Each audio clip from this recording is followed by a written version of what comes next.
seconds. Second game was 14:23. Third was 14:56. Walang umabot ng 15 minutes. Ba't ang bilis nyo? Kasi sa iba, buong game na yung isang series nyo. Why did you guys finish it so fast? Ano po, binilisan nila ng game 1 eh. Di bilisan na lang din namin ng game 2 sa akin. Okay, wait. Kailangan ko sabihin. Okay. Carl, sige nga, game number 1 Fastest game in all MPL regions, by the way. Yung game number 1, 9 minutes and 57 seconds.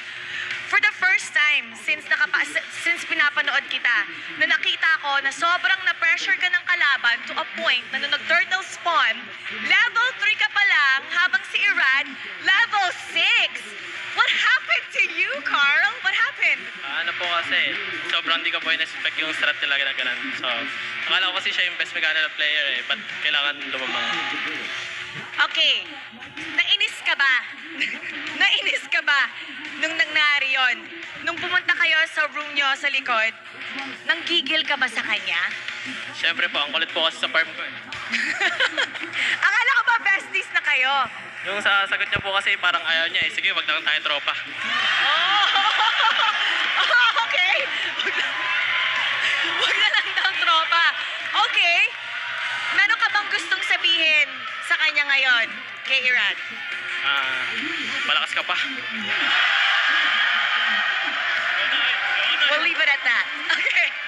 Ito naman, Sanford, ikaw yung MVP. Ang init ng floor dito Okay, Sanford, ikaw yung MVP nung game number 2.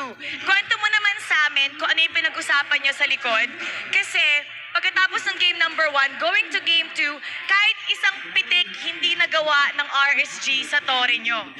Full pa rin ang lahat. So, ikwento nyo yung mga ganap na nangyari sa likod and how were you guys able to do that? Pagkabalik po namin sa likod, parang napag-usapan po namin kung ano gagawin namin. Nagpupun po kami agad sa game 1. Then, ayun, sobrang ready na po kami sa kanilang game 2, kaya nakapag-adjust din po kami ng maayos. Nung tinapos nyo kaagad after this game number 3, wala pang 15 minutes, how good did it feel? Kasi for sure, naasar kayo ng game 1, no? Wala pang 10 minutes Hindi po. Hindi. Ikaw ba naasar ka nung game 1? Wala pang 10 minutes? Opo. Kasi tinan mo, fastest game in all MPL regions. Ginawa yan sa'yo, Carl. Okay, so, yung game number 3, did it feel so good na tinapos nyo na? Hindi po, ilang beses na rin po namin sila tinalo, lalo na sa playoffs. Okay.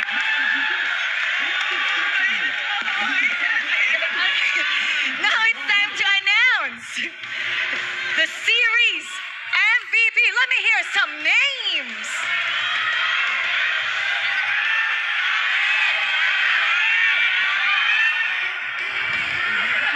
Ang daming names. All right, let's take a look at the screen to see the match MVP.